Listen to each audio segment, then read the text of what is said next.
Hello, and thank you for tuning in to another Layla Undercover Marriage Edition. I am Nate, and I'm also here with my lovely co-host and wife, Robin. Hello. We have an amazing guest with us today. Please welcome Peyton Waggener. Hello. Peyton is a sex therapist with Modern Path located in the state of Georgia. Welcome, Peyton. I am excited to be here, very much so. Peyton, we are so excited that you're here on the show. We have a lot of questions. So let's just jump right into it. As a sex therapist, is it also considered couples counseling? Yes. Mm-hmm. So I have a lot of different modalities that I use. So I'm a certified addiction counselor. I am in training to become a certified clinical hypnotherapist. Oh, that's cool. Wow. Very much enjoying that. And also, I've been doing the training with Terry Real about the Relational Life Institute. Cognitive behavioral therapy is one of my specialties, anger management. So I look at every case, every individual or every couple through a variety of lenses. So whatever is most appropriate to help that person or couple, or polycule. I see folks who are polyamorous in various configurations as well. It doesn't have to be a heterosexual or homosexual dyad. It can be trans folks. It can be collectives. It can be, anyone with any sexuality, and whatever it means to them is what's important. Okay. So you said a big word that I've never heard. Polycule. That is a very fun word. I'm a big fan of it. Yes. Sounds fun. So it refers to folks who are polyamorous, who are involved in some kind of relationship. Okay. So part of the thing with polyamory is that not every relationship is exactly the same. Mm-hmm.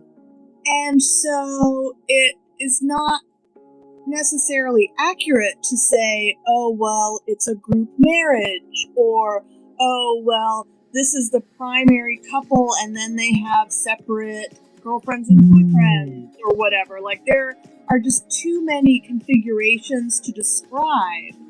So folks coined the term polycule. I know who coined it, but I can't remember right this minute. So, yeah, so it can mean any kind of polyamorous grouping. Gotcha. So it's kind of like an ambiguous, sort of, I wouldn't say label, but, if you're not exactly sure what you're in or if your situation is fluid, so to speaking, you would fall into that category? Good. Or folks claim it for themselves. Gotcha. Okay. There may be to start with something familiar, there may be a couple who then decide, hey, we want to expand our relationship. So we want to move into the territory of consensual non-monogamy.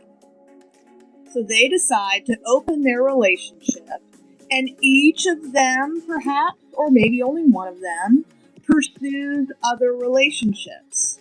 Well, those relationships move beyond a casual dating situation and gain validity and importance and permanence in such a way as to make for needing a meaningful term that's inclusive. Mm. So that group of people would decide that they're a polycule. Mm-hmm. And they can define that in any number of ways. It may be a closed polycule where the folks inside it don't venture out and date or have sex with anyone else. Or it might be an open polycule where they're the primary relationship structure is among that group of people, and then each person within it may have different boundaries. Okay. I don't even know where to begin with all the questions I have. I was going to ask you, but you already answered it. I was going to ask as far as what exactly is a polygamous relationship? Because I'm thinking sister wives, of course, because they're the most noted example of a polygamous relationship. And it's the dude with 4 wives, but the 4 wives don't have sex with each other. Right. So that's the difference between polyamory and polygamy. Yeah, that's my question. What's the difference between polyamorous and polygamy? So polygamy is defined as a single male having multiple wives, right? So gynemy is the hint there, right? Because GYM, like gynecology, so, the guy prefix indicates women. Right. So polyandry would be its reverse, where it's one woman who has multiple husbands. So polyandry is where a man has multiple wives. Polygamy is where a man has multiple wives. Polyandry is where a wife has multiple husbands. I'm going to get that straight. Okay. Feel free to edit the hell out of that so that it actually makes sense. Polyamory is broken down as multiple loves. Right? So the poly part of all of that is multiple. Right. So multiple loves. So it's a really wide category. Part of what some of the challenges with folks who decide that they want to explore polyamory come about because there's not a single way to do it. So it's not like, well, these are the rules, and this is how you do it if you want to be polyamorous. Right. It's more like, if you believe you have more love to share and you want to share it with more people, then you need to decide what that means to you, what that looks like, how you want to live that, and then work that out with either people who are already in your life or negotiate that with new people as they enter your life. So, I'm sorry, did you have a question, Nate? No. That was So, my biggest thing with any type of relationship, I can't figure out how in my head. I already know what you're gonna say. Okay, I'm not closed-minded, but I can't get past the jealousy part. Even if you don't think you're going to be envious in the beginning, it's like eventually when you see the situation or someone giving someone more attention, is it fair to just jump out of this relationship? Well, you can jump out of any relationship, right? Right. I mean, serial monogamy may be pretty common in our culture, but the serial part is way more common than the monogamy part. Wow, that makes a lot of sense. So folks commonly negotiate and renegotiate, right? Move from relationship to relationship, seeking the ideal scenario.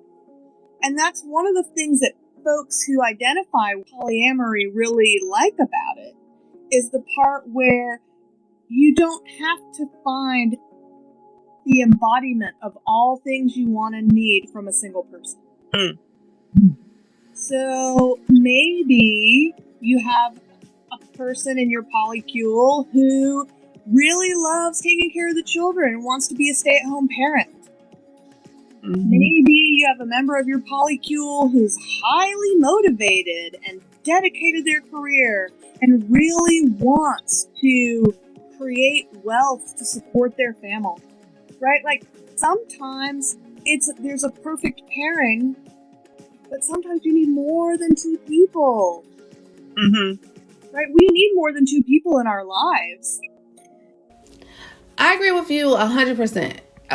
Well, not 100%. I agree with you about 65%. Because you hear Nate here, and I'm going to say 65 because I can have a sister wife who loves to clean and a sister wife who loves to suck dick when I'm tired. That would be amazing. Yeah. But she got to go at some point. Like, she got to go back home. Well, that's definitely a piece of it. There are definitely folks in polyamorous relationships who don't all live together.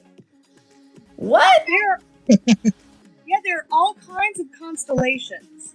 So you may have everybody in the group who lives on their own.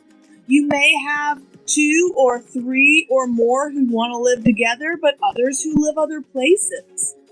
Part of that beauty is that you can have, if you can find the unicorn, right? Ideal, gorgeous, sex-driven, loves to clean your house, suck dick, and then go home. Man, where's she at? Exactly. So, like, in the Black community, this sounds like a side piece. Yep. Well, the difference between a side chick and a polyamorous relationship is that there's no secret in the polyamorous relationship. Hey, listen up, guys. This is very important. Can you state that again? Have the side chick all day long, even more than one, as long as there's no lying and no secrets. So, like an open marriage? Yes, in some ways. So open marriage is a very generic term in a similar way to polyamory is kind of a generic term. So you can call yourselves involved in either one, or in consensual non-monogamy could be what you like to say. There are a bunch of different versions. The important part is that it is negotiated, and there are boundaries, and there's respect. And there's not sneaking around. If you can find that unicorn, we can talk. Absolutely. Unicorn is commonly a term used in BDSM circles for referring to that young lady that you just mentioned. Right? Yeah. She's younger, she's sex-driven, she wants to have all this kinkiness happen, and then she wants to go home. That's what I'm looking for. Yep. Mm-hmm. Yep. Yeah, I like that. Too excited. But they do exist. I have definitely been a unicorn once upon a time when I was younger, and I have known other unicorns, right, who say, this is the kind of relationship I want to be a part of. I don't want the burden of dealing with his BS when he's cranky. I only want to see him when he wants to hit it, and then he can go home. I did not know that existed, but hey, I guess you learn something new every day. Absolutely. It sounds like someone going through that whole phase. I mean, I just want to get what I got to get and then talk to you later until the next time when I need to get what I got to get. And you know, that is part of why that is a possibility. It's not the only way that polyamory looks. A lot of times there are a group of people who are polyfidelitists. There's another vocab word for the day. What? Polyfidelitists means that the people in that group don't have sex outside it. So there may be any number of people within their group. It could be a triad, where they could be any kind of constellation of males, females, trans folks. Anybody can be in there, right? It's not defining who the individuals are. It just could be a triad, so there's 3 people. Or as many people as you want and can manage. The biggest challenge that folks report in living in polyamory is that timing is so difficult. Find time. So part of it can be great because if you have a partner who loves watching the children, then the rest of you or some other grouping of you can go out and play knowing the kids are taken care of.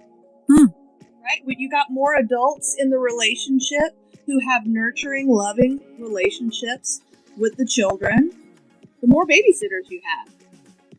Okay, I'm sold. Right? So how does one go about finding a partner or someone to join? Like if Nate and I decided today, Right. how will we find someone willing to do it? ASAP. So again, what's the avenue for doing There this? are several, actually. There are quite a few. I'm sorry, I don't mean to cut you off, but he seems a little too excited to learn about this. Oh, listen, no. I'm just asking for the men out there with their wives, inquiring minds want to know. I'm asking for a friend, just asking for a friend. So there are a lot of different ways. More and more of the dating websites are catching on to this whole other market, right? Yeah, so I know that OkCupid has got some stuff on their website that you can put and indicate that you're polyamorous. Field or open non-monogamous, those are all options on there. Field, F-E-E-L-D, is a newer dating app that I understand has options to put on all kinds of non-traditional or alternative, if you will, information, including that you are, partners seeking a third. There are other websites, if you just Google, there are other websites. Fatlife.com. There are a lot of groups as well as individual memberships on FetLife.com that you can find a whole bunch of different types. There's like an Atlanta poly meetup. There are groups where you can go to parties where you can meet other people. You can meet, there's a Atlanta poly weekend every year put on by the Relationship Equality Foundation. There are meetups at sometimes the other conventions. I mean, I'm from Atlanta, so I know a lot more about the Atlanta events. Right. The Southeast Leather Fest often has things that for poly folks who are there. There's poly speed dating, I know, is one of the activities that happens at Frolicon every year. Wow, okay. So it's not just about people running around having sex all the time, though that, of course, is a fun thing. You can have a shift. Say, in your primary relationship, one of the partners has some sort of reason, whether it's personal, physical, mental, emotional, any reason, to no longer be able to have sex. So that couple may say, well, we are really loving and we really love, but one of us is no longer available, capable, willing, whatever, to have sex, but one of us wants to. So, okay, we can decide to open our relationship in a variety of ways. So that person may say, okay, I want to have sex, but what will that look like? And then negotiate and discuss with their primary partner. What does this look like? How does this feel to you? What is important to you about this? It may be that who has sex with who shifts around. If you have a relationship with more than one person, you can say, wow, we really love each other, but it's not really romantic, sexual, passionate love right now. Let's pursue sex with other people, and if we decide we want to have sex with each other again, we can, or we don't have to. So a lot of it is also can be about, it's funny, I was just watching an old episode of Boston Legal. And there was an episode, and they didn't call it polyamory. I don't remember if they used any actual words. But there were these three people, and they had two apartments in a building. There was a man who had two wives, and they inhabited the two apartments. One of the apartments was where the children lived, right? So they could rotate around and have the adults be alone when they wanted to. There's just there is many different ways to do it, as there are, snowflakes. I don't know. Right. Right, say your part about the sucking dick. So you want to break from that, but you've got this bestie who loves it. So that can be her job.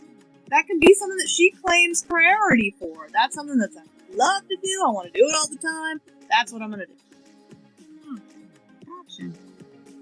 I think the communication part is so important. Nate and I have talked about a threesome, but it has never happened because I think there should be rules and Nate doesn't. Because because he doesn't want any rules. He's just like, forget it. If we don't have rules, then we won't do it. No, not necessarily. Now, you have to explain the situation. Traditionally, when you say threesomes, or not even a threesome, let's say two people are inviting a third person into the bedroom. It's probably like, Now, I know that, okay, like she spoke earlier about other things. She would not like to actually see me penetrate another woman. So, essentially, the woman would just be sucking dick, and that seems a little odd to me. Okay. the way I feel is, I feel like she should be an accessory to what we already have going on. So we will not be like, you will not penetrate her. No. You will not kiss her in the mouth. No. Those things are more intimate to me. And you won't lick her pussy now. But she can suck dick. She can lick boobies or eat cooch. Again, she could be an accessory. But I think the most important parts of our relationship should be just for us. But he doesn't agree. He's like, if I can't fuck her, then what's the point? And I'm like, so you want to fuck other people? And it turns into all of that. Honestly, I also felt as though, before I know what I know now, I felt it would be impossible to find another woman that would, agree to all these terms. There's somebody who will agree to any terms, right? There's somebody for everything. So part of that piece is that negotiation. Gotcha. And so there are a lot of different beliefs about whether there should be rules or whether there should not be rules. But it's really a very individual decision. So you may decide, okay, this is where your boundaries lie. You're not that comfortable with this. This is what you want. So you have a variety of ways of finding somebody who's willing to participate at that level, right? Mm-hmm. Like, you'd want to probably be pretty clear. One thing that comes to mind is at Frolicon every year, there is a board where people it's like personals board. So you write your index card and you say, I want a woman for a threesome with us, and we would like her to do these things and be okay not doing these things. You might find a hit. You might have to call you up and be like, I am all over that. That is very possible that you might be able to find somebody who's willing to fall under those specific boundaries. Now, that doesn't sound much like a polyamorous situation. That does sound more like consensual non-monogamy because that woman is not engaged in your relationship. This will be just a one-time thing, like a birthday thing. Yeah. And so with that, like Nate, it might be worth your while to say, okay, let's do it like that one time. Okay, you sold me on that. Right? And then see what happens from there. Because you never know. You might be in there and Robin might be like, this is so hot. Let's do this again. Or you might be in there and Robin says, this is so hot. I want to see her do one of these things that wasn't on our list. And you guys might be like, hey, can we up the ante here a little bit? There are options. Some place that y'all might explore might be swingers clubs. That might be something more to your taste rather than looking for somebody to actually date. Because generally, if you're looking in polyamorous circles, you're going to find people who are more wanting to develop some sort of relationship. And it may be casual, but it's still more than just a one night stand, effectively. Mm-hmm. But if you went, again, here's all my Atlanta area information. There's a place. Trapeze. Trapeze! Yes, that's exactly what I was trying to You say. said that too quick. So Trapeze is a place. Have y'all been to Trapeze? We're going to go. We're going to go. Yeah, for research. It is definitely for research purposes only. So, Trapeze is awesome. I haven't been there since the pandemic, so I don't know what is going on right now as far as their boundaries or whatever. But generally there are a lot of folks there who are interested and willing to experiment. And you can say, hey, do you want to fool around with us? Or do you want to fool around with one of us? Or, hey, let's try something. So, for your initial exploration sexually, you might want to go more towards the swingers clubs or the sex clubs rather than a poly-specific event. Right. We need to start off slow. Right. Well, depending on what you're interested in, like you can go to all of those sex clubs, whether they're swingers events or whatever, and you can just have sex with each other. And then you can be around other people having sex and watch that happen and have other people see you having sex. Like, that's pretty exciting just by itself. Right. Speaking of places in Atlanta, you're very familiar with, is it called the Dungeon? 1763. Yeah, the Dungeon. 1763 is the local dungeon. It's one of the premier places around the whole country, in fact. Yes, actually, I used to work there. I'm very familiar. Mm-hmm. So how is that different than like a trapeze? Okay, so a very different scene. So at Trapeze, there is like an outer area that's like a dance club, right? So there's music playing, there's a dance floor, there's a hot bar of food, and then you go back through some locker rooms where you take off your clothes because you gotta have your clothes off or be in scanty lingerie or something to go back into the sex part of the club. Mm-hmm. So that Trapeze, and then back there they have like hot tubs and swimming pools, and they used to have a pool table, like all kinds of stuff's going on back there, beds and rooms and such. So 1763 is a very different scene. So it is primarily for folks who are into BDSM or kink. There are, or at least used to be, swingers nights. So there were swinger specific event nights, though people can be swinging at any of the things. There's not a rule. Mm-hmm. So both places, Trapeze and 1763, are private clubs, and you have to be a member. Mm-hmm. So, but what makes it legal for them to operate is that they are private membership-only clubs. Mm. So, and they don't serve any alcohol. Trapeze has a BYOB policy, so you can bring and have your own booze there. 1763 does not allow any substances because it's not safe for people to participate in BDSM activities when someone is altered.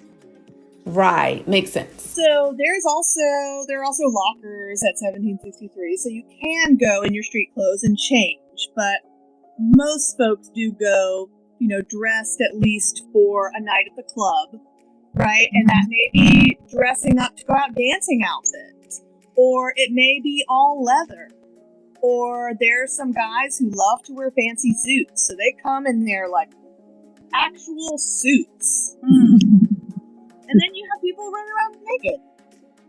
So there are a lot of things going on. So there are different events, but they're all sort of centered around kinky activities, right? BDSM related activities. So there are nights at the club at 1763 where there are education opportunities. Mm-hmm. Where you go kind of early and you see a lecture, or you might see a demonstration. I've given lectures and been part of demonstrations many times over the years. And so they may be anything from negotiation. That's one of the classes I love to teach, is about how to negotiate. Wow. Negotiate sex, or how to negotiate a scene. Or like I've seen a demonstration, a hands-on demonstration, where, I don't know, at least 50 people were present for a live demonstration of prostate massage, and anyone who wanted to could get in a line and go put on a glove and reach inside this man's rectum to find the prostate and find out whether they found it. Wow. You'd be like, yep, you got it. That's it. Wow. Wow. Yeah. I've seen fisting demonstrations. I've been part of wax play demonstrations, electricity demonstrations. You said electricity? Yeah, there's all kinds of fun electrical play to be done. There's a system called a violet wand.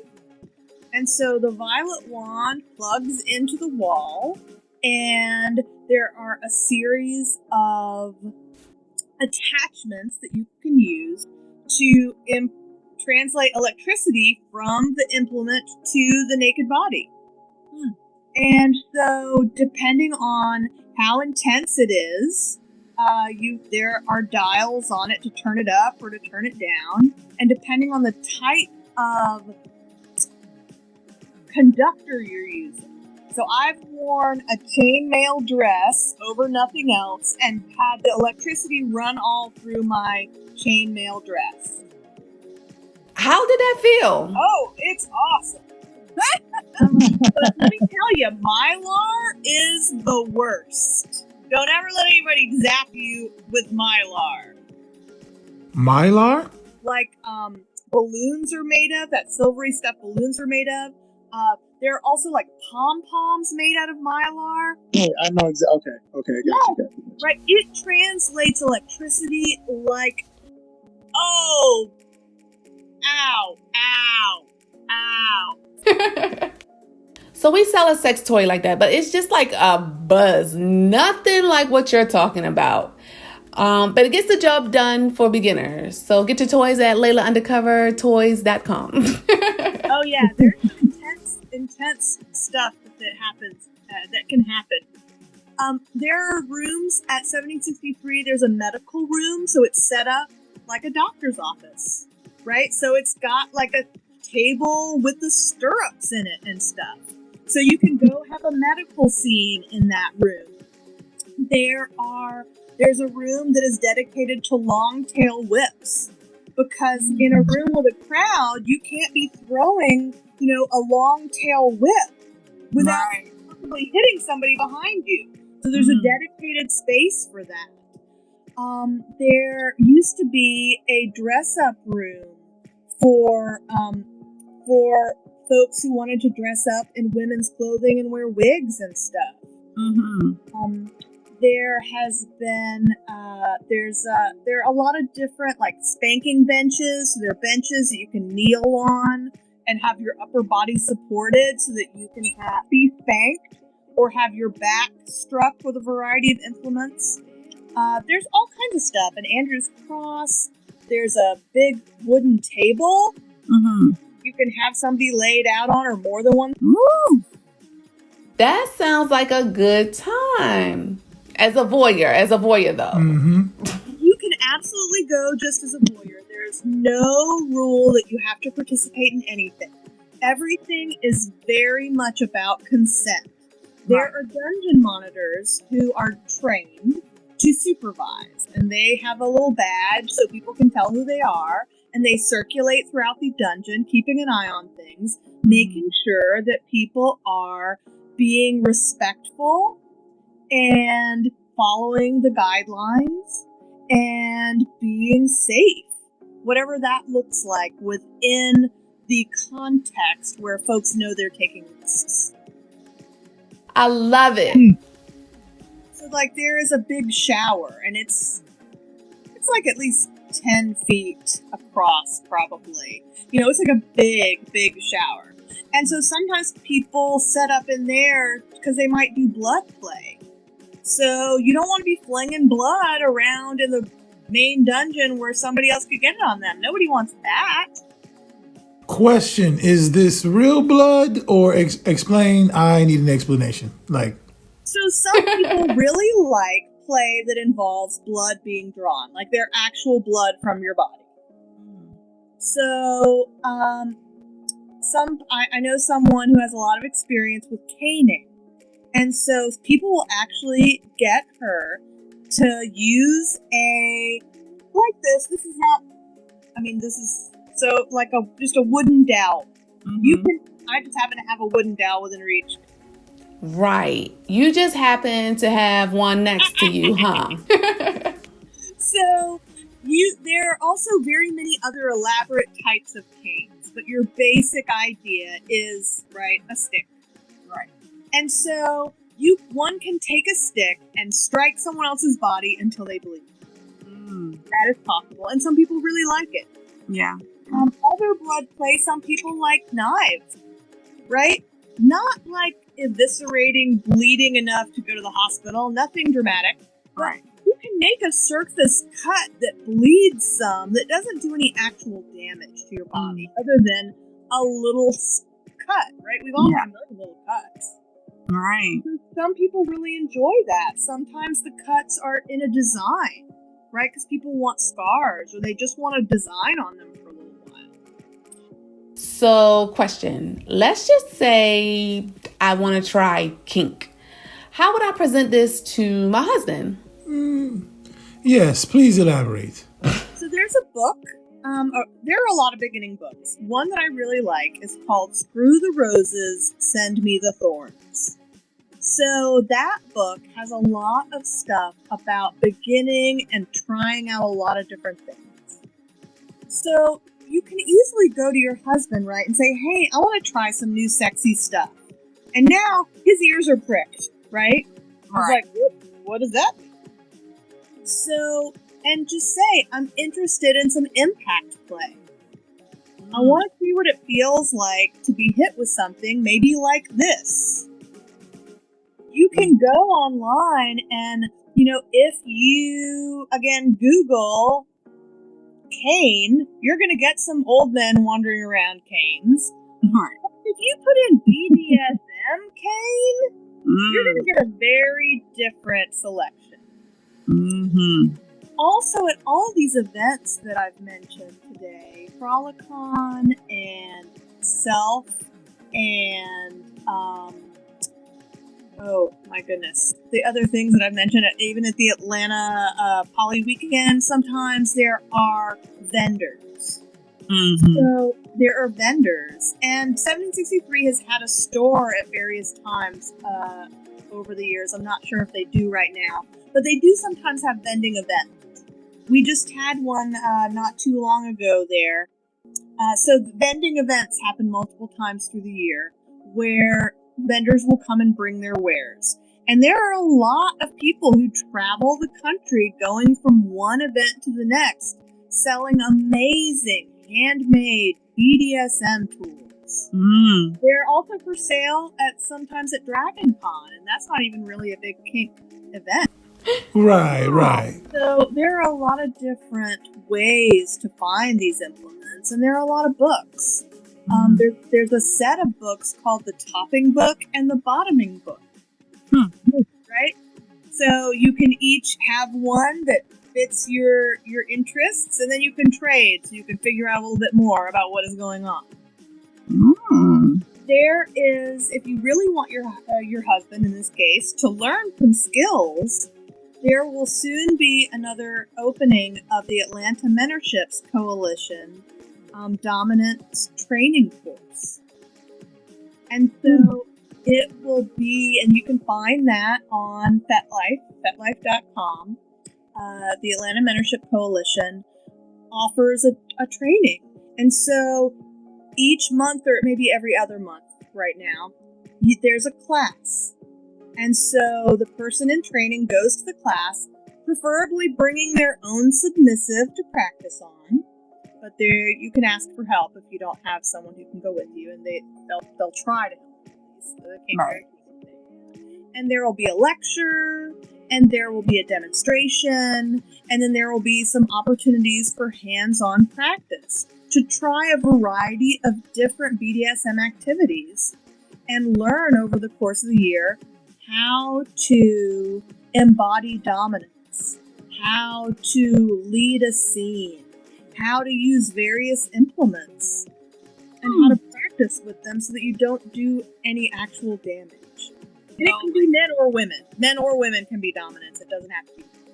I think it's pretty cool that you can go somewhere and learn about these things. The educational part is very cool. Yes, definitely. there is a very rich heritage of education in the BDSM and kink communities. There are conventions all over the world, and always there are components of education. Like I mentioned, Frolicon, people may be more familiar with Dragon Con, where there are a bunch of different tracks, right? Mm-hmm. So if you like anime, there are anime classes, presenters, speakers all day long, right? Every day of the convention. Well, for Frolicon, there are a different type of classes all day. Right? So I mean, all kinds of things. My first Frolicon, I will never forget. I went to this presentation. It was on, I can't remember what it was called, but it was something about sensory deprivation. And so I, being an eager volunteer, I'm very eager volunteer. I like trying things. So I I don't even know what we're doing yet. And I'm like, yeah, do it tonight. So I was sitting in this chair, right, like a regular hotel chair, because all these conventions are usually at hotels.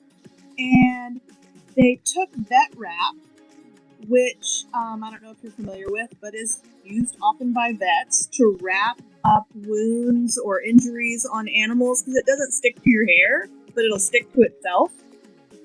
And so they mummified my head, right? Completely wrapped up my entire head except for my lips.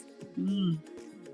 And as I sat there, like, things were a little muffled, right? I couldn't hear super well because my ears were covered. I could hear and I could breathe, but like I just couldn't see. And I felt like I was rocking like I was on a ship. And I was trying so hard not to fall off my chair. And I found out later I didn't move at all. Mm. Like all the rest of the people in the class who could see me, like I was just sitting perfectly still. So there are a lot of things that you can do to heighten or change your sensory experience. Wow. Okay. Yeah, so there are a lot of different classes that happen. Like I said, at 1763, a couple of times a month, there will be just a class before the dungeon opens for open play for the night.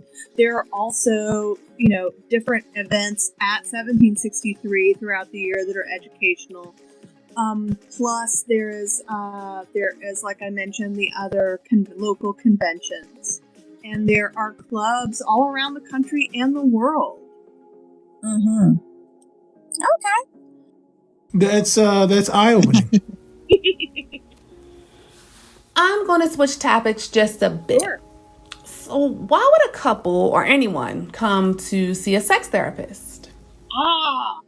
That's a great question. And there are so many reasons. It may be because they are not finding sexual satisfaction, either with the person they're with or in their own body isn't functioning the way they want it to. Mm. So there are different ways to address things. One is on the physical level. What's happening with you physically? It may be that there's a physical challenge that needs to be overcome in order for sex to be pleasurable. It may be emotional or mental. There may be a mental block because of some kind of trauma. There may be that they have never experienced really sexual pleasure, so they don't really know what it is. They just know that it exists, and they're finally ready to break through that barrier. Got it. It may be that there's a couple, and that the couple is not, so far at least, sexually compatible. Mm-hmm. So they may need a lot of help discussing and figuring out how to communicate. That may be an individual challenge or a couple's challenge. People definitely have come to me and said, I don't know how to talk to my partner. I don't know how to ask for what I want. I don't know how to make this work. So it sounds like just actually talking to a sex therapist would be good within a relationship for just relationship maintenance? Absolutely. there have definitely been folks who've come to me without any actual catastrophe going on and just said, we want to take things to the next level. I have clients who say we want to explore BDSM or consensual non-monogamy, but we don't know how. Right? So that piece of, if you have any questions or concerns, or if you're not sure that you're getting the most out of your sex life that you can, there are people that ask for help. Yeah. Right? Ideally, all counselors should be prepared to discuss sex. Right. Now, in practice, that's not always the case. Yeah. Sex education is not required for counselors. It's just not. Yeah. And so a lot of times folks who want to provide those services have to seek that education outside of the formal training in their field. Right, like becoming a certified sex therapist. Yes, there are definitely a lot of folks who are certified sex therapists. They may be ASEC certified sex therapists, and then there are also plenty of folks who are not actually certified as sex therapists, but who have cared enough to seek whatever they needed to learn to be prepared to discuss sex. Makes sense. Like, I think it's really important to be prepared to say the words, right? I have an important question. Yes.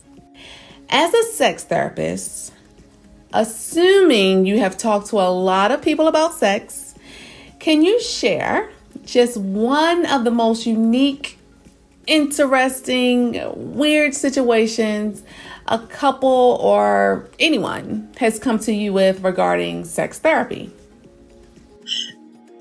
I don't know. And I don't know that I really feel comfortable even in a sort of vague way. So it must be really unique. Yes, I have seen and heard many very unique things. But nothing, I mean, very rarely have I ever even really been surprised because I've had a very lot of personal experience. That's what I was going to say. I don't think anything can shock you. Right. I feel like you're qualified to help anyone. Thank you. Yeah. I can tell you about the one thing that I did just find. Everybody's got a line, and here's where I found mine to be. I was, in fact, working at 1763, and a threesome of people were playing in the shower area with seafood. Like, wait, you said seafood?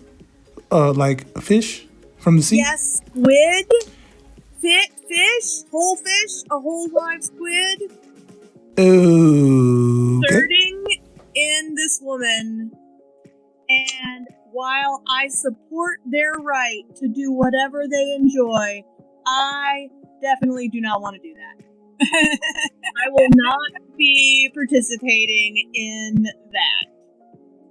That's all I wanted to hear. That was a great story, and I knew you had one in you. Wow. Yeah, that is not like the norm. Like, that's not what you're gonna see every day that you go to the dungeon. That's definitely not the everyday activity. And I do support people in whatever's consensual. Rock on with your bad self. But that was where I was like, oh no, in no way.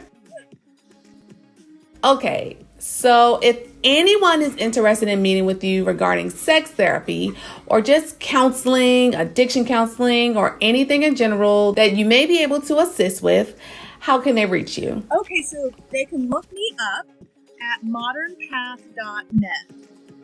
All of the counselors at Modern Path specialize in sexuality, in gender, sexuality, relationship minorities. We work with a lot of folks who are, ostracized for who they are. Mm-hmm. So whether that is about gender or whether that's about the relationship structure they employ, we've got a variety of counselors with experience working with clients on the issues of polyamory, BDSM. We've got some great counselors of color who are great at working with issues of race and ethnicity and oppression. That's definitely another one of my personal areas of study and activism over the course of the last, 3 or 4 decades is anti-racist work. So we're all really available and ready to hear from clients, whatever their situation looks like. We also have a variety of price points. We are not at this time taking any insurance. So all private pay. But there's a variety of different counselors of different experience levels and with different price points. So modernpath.net. Everything I've said today has been my own, right? I can't say that I represent Modern Path specifically. Because I didn't ask everybody else about what I was going to say or tell them that I was coming on here or anything like that. But yeah, it's a great group of people.